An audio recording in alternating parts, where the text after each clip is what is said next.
Hey, it's Nikachu. In this video, we're going to take a look at an epic Magic the Gathering play found by 3 unknown players versus a Pro Tour champion. It's the finals of a team tournament at the NRG Championship. Whoever wins this last game wins it all. Introducing our heroes, Camari, Charlie, and Frederick. If you haven't heard of them before, that's because it's the first time they've made it to the finals of a Magic the Gathering Championship.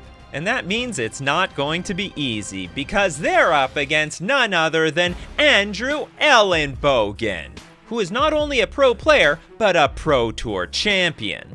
Andrew Elenbogen is so strong, he went toe-to-toe with Hall of Famer Luis Scott Vargas, and he won. For this Pro Tour champion, he can take on the entire team by himself. He casts a 3-power Endurance with a Shuko already on the battlefield. And given our heroes are down to 5 life, this video is almost over before it even gets started. And it looks like instead we're actually just going to play the Endurance main phase, and it does in fact run into a counter spell. And now Andrew faces the choice, asking his teammates, do I Swan Song this? Do we fight over the main phase Endurance? The answer is yes. Charlie is playing the Jeskai control deck. The plan is to control the game with counter spells and removal spells. So in response to the Endurance, he goes for the counter spell. But Pro Tour champion Andrew Elenbogen has seen it coming a mile away and responds with Swan Song, countering the counter spell but giving Charlie a 2/2 bird. Elenbogen's Swan Song hits the graveyard. We might get into a spot where, okay, so you equip the Shuko. Oh, you're right, the Endurance Resolve, we can't even go towards the Fleege now. So, yeah, I don't think that gets there. I do spot the ring. This is obviously a key one, but at 5 life, it's not riskless.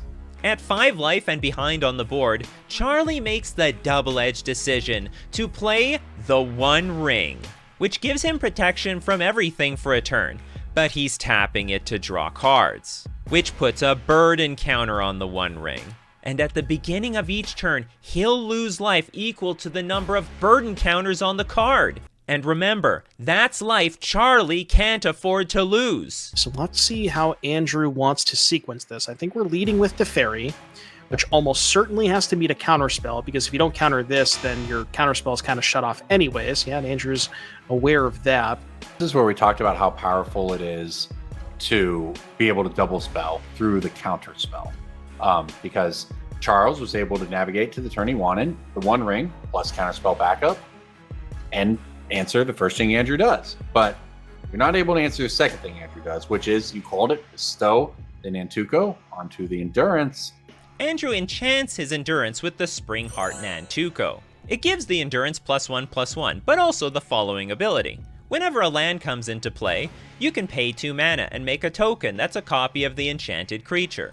That means every card Andrew Elenbogen draws is a threat. Either it's a spell or it's a land to trigger the Spring Heart Nantuko. He can't lose! All right, Charles, this is a big window, though. You are going to go down to 4 off of the One Ring, but you've got Andrew tapped out. You've got a lot of his cards there in play. If you can find maybe a Wrath of the Skies to get going, some stuff to get things rolling. Charles also considering whether he wants to tap the One Ring to draw 2 cards, which would, of course, change that clock, even if you answer or chump the Endurance down to 2 turns instead of 4 turns, which is a massive difference, but decides the risk is worth it. We're tapping the One Ring. We hit 2 cards, settle to Natawara.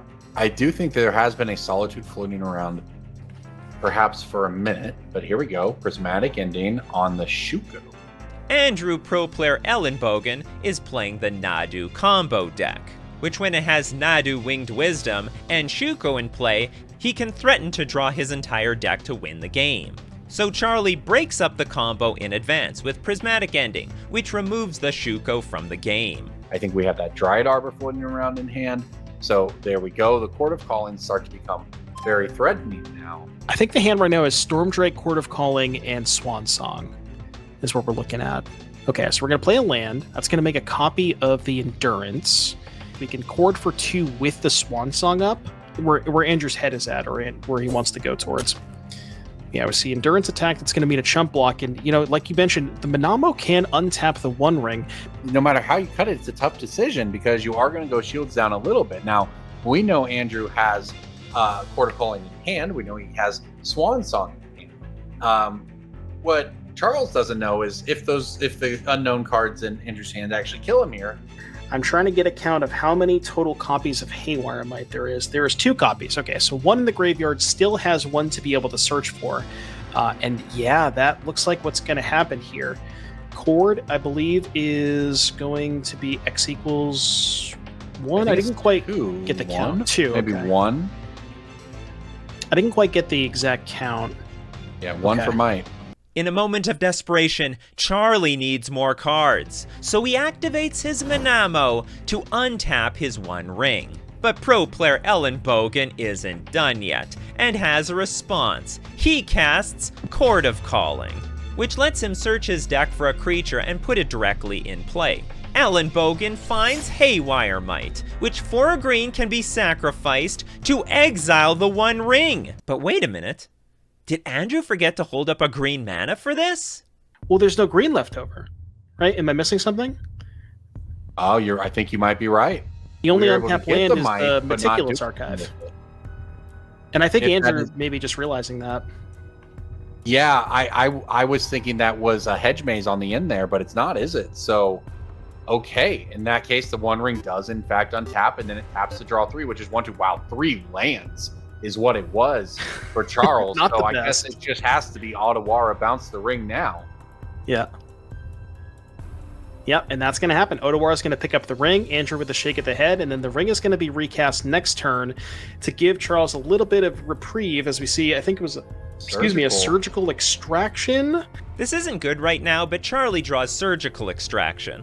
You can cast it for 2 life. You choose a non-land card in the graveyard, then exile them from everywhere. The graveyard, the deck, and from hand. It's there to break up the Nadu combo, remove all copies of Nadu, and then there's no deck. Does Charles even have a piece of interaction to hold up on Andrew's turn? I guess there's, I think there's a Spell Snare and a Subtlety.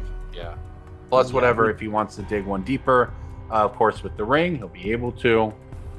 Don't think we'll be paying 2 life for that extraction anytime soon, but may end up in a situation where he has to. I guess the good news is he's worked his way through the Court of Calling now, after finally he is starting to run Elenbogen down on cards. As Charlie replays his One Ring, pro player Andrew Elenbogen considers playing a spell, until his teammate stops him with, "Read the card." It's at this point Frederick picks something up and starts putting the pieces of the puzzle together. Could they have Swan Song in hand? You see, it counters a lot of things. Instants, sorceries, enchantments, but not artifacts like the One Ring. Read the card must mean that spell doesn't work here. This might also be why Andrew accidentally left 1 blue mana up. This is, by the way, if you are just dropping in here, this is all of it for the entire tournament. This match right here, this game between Andrew Elenbogen and Charles Dusterberg, we are deep into things there. Yeah, Corbin, that was a heck of a top deck. Wrath of the Skies peeled off the top here for Charles. Now, we still do know about the Swan Song in hand for Andrew, so Charles doesn't necessarily know about that. We could play maybe a White Source. Yeah, we're going to take a look at the graveyard. I don't believe there is, I'm pretty sure there's no copy of Nadu. I imagine that would have come up before. No Nadu in the graveyard. Plays a fetch, and so you could play, this is a really interesting spot for Charles to navigate. I would not have this tournament end any other way. We were getting our money's worth right here. Passes the turn. Yeah, so land played here for Charles. Take a look and see how Andrew wants to go here. Remember, protection for a turn. And I think it's passing the turn back to Charles. And we're in the instep. I could be wrong, but it looked like that might be what's occurring. Of course, the One Ring giving Charles protection, so Andrew can't do anything with attacking here. And I think Charles is thinking about untapping the One Ring. Is that where we're going? We're at least thinking about it. Doesn't even doesn't crack the fetch. Maybe you go. Yeah, that's a good point. I'll use every point of life because you only got 3 of them left now. I think Discharge was a very good draw. So maybe you go. Yeah, that's a good point. Discharge can take care of the red. Haywire. We're targeting the Haywire Might. This is interesting. So I think what Charles is saying is that, okay, if you want to fight over the One Ring, I can respawn, activate, untap with Manamo, get more cards that way, or maybe not untap with Manamo, but at least get cards out of the One Ring trigger. So Right. I wonder if Andrew is now thinking about Boseiju on the Manamo in response to then get Charles to use the ring, then Haywire Might in response. Yeah, that's what's happening. Yep. So this is going to be a heck of a stack here. Yeah, tries to figure out what are we going to do with the extra copy of this Boseiju in my hand. I guess this makes things more interesting. And if you're Charles, you basically need to decide how much do I want more cards, or is that okay? I think this is the correct decision. Just say, okay, fair enough. I'll let that happen. We'll go from here. Everything goes away. And I mean, I think it really just comes down to, can Charles find a Flage to gain enough life before the One Ring goes? Because I almost wonder, with Charles at 3, right, if you're an Elenbogen seat with the Haywire Might, do you even kill the One Ring, or do you just leave it in play hoping that that's your win condition? We are going to go after it, okay? Interesting decision. Land dress down. Yeah, I guess maybe you figure that if Charles has something like a Teferi or another copy of the One Ring, then leaving it in play is... It's time for Charlie to play Wrath the Skies, to exile away all of Andrew's creatures. But remember, Andrew, Elenbogen has Swan Song in hand. It can counter the Wrath, and then Charlie and his team will be immediately lost. What is the team going to do? So your opponent Otawara bouncing their own ring to start looping. Yeah. It. Maybe it's just time to cut the shenanigans and get rid of it if you can. Yeah, we're taking a look at this graveyard here because don't forget that Shifting Woodland's still in play for Andrew. There's, a plenty of good options here. Could go for the Haywire Might, could go for the Urza Saga, and now, if you are in Charles' seat, likely going to fire off this Wrath of the Skies, and then we will have to see exactly where we go from there. Is that a surgical? Oh. Charles Are we going to gonna go to 1? surgical the Swan Song? No way. Please. Oh my goodness. Soul Read. This would be the sickest read of all time. Please tell me. He's been holding up Swan Song the entire game and has already played it once. You know that there are 2 in the list, and it is in the hand. I don't have confirmation that's what Surgical is targeting, but I guess we're going to find out. Oh my god, he was! targeted the Swan Song! Oh my goodness! And now we are going to get the second Swan Song out of the hand, and that means the Wrath of the Skies is going to resolve. That is insane! If you can't beat a Swan Song, you might as well extract it with Surgical Extraction. Remember that first Swan Song Andrew played to protect his endurance? Camari discovered an amazing play. Pay 2 of their remaining 3 life, go down to 1, to cast Surgical Extraction on the Swan Song. Pro Tour champion Elenbogen is paralyzed. He looks at his Swan Song, and either he uses it or he loses it. But either way, it gets the counterspell out of the pro player's hand. Chat says Surgical and Charlie. Charles, what a read. Protecting yourself from that so you can resolve this Wrath of the Skies. What a read. I mean, it makes sense because Andrew, there were definitely spots where Andrew was holding up 1 mana for quite a while, and I think that was a really good read here for Charles. And wow, we what are a going to play. fire it off, yep. And here comes the Wrath. This is some play worthy of the finals of our championship here, the NRG series in Madison. Team Trios, we played all weekend for this. Wrath of the Skies resolves for Charles, and now we said he needed 1 more. That Wait a minute. might be the corner officially turned. Now the board might be cleared, but our heroes aren't out of the woods yet. For there's a Shifting Woodland in play, a land which can copy creatures in the graveyard. With them at 1 life, the Pro Tour champion only needs to deal 1 more point of damage to claim another championship. Yeah, so there are that.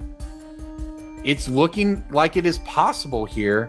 It was a corner turned, but if that play was there, it's at least not something they've gone to yet. We look like maybe we're talking about Sylvan Safekeeper over there in the graveyard is Elenbogen. I think he might be looking through what you're thinking about. And I think there's a There it solitude. is. I think there's a solitude in hand here for Charles. Is there a white card? I think we announced the Sylvan Safekeeper. Interesting. So that's safer if you expect him to have a removal spell. Andrew uses the Shifting Wildwood to copy his 1/1 Sylvan Safekeeper, which has the special ability: sacrifice a land, target creature you control gains Shroud until end of turn, which means it can deflect any removal spell. And with it getting in for the last point of damage, is this game over? That's safer if you expect him to have a removal spell. Oh, and now if he has... So I think, like you said, there is a Subtlety and a Solitude in hand. So with the Dress Down in play, if you now Solitude or Subtlety, because of the Dress Down, you don't have to evoke the Elemental. He hit Flage.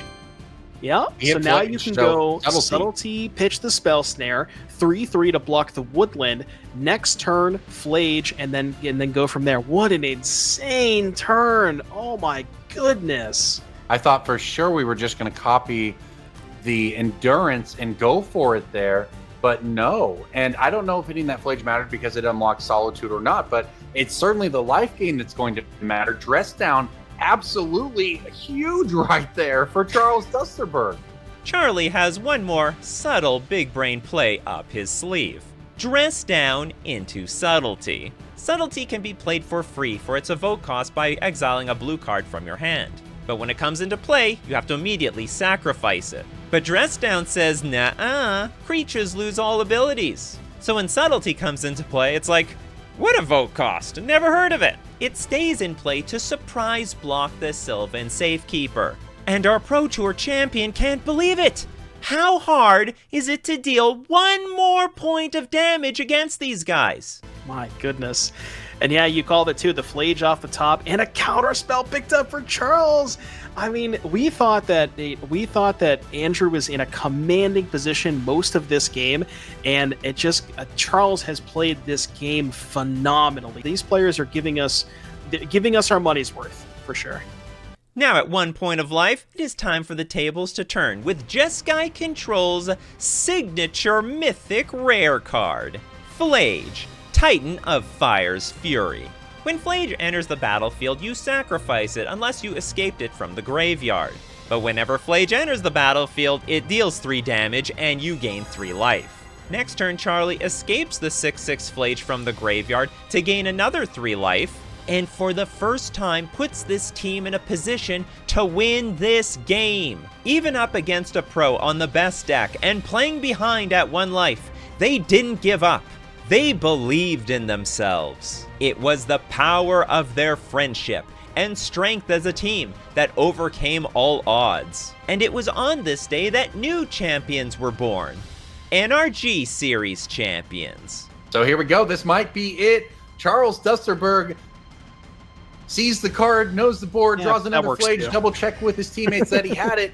Flage your half lane, and then we will be swinging for lethal. Andrew Ellen doing one last check of his graveyard. There's nothing there. There's the swing. There's the cards. And I think that is it. It is picked up. That's the handshake. Congratulations, Charles, Frederick, and Camari. You are the winners. What a match. What a team. What an ending. And to commemorate their victory, a token was commissioned to immortalize their epic play into Magic the Gathering history.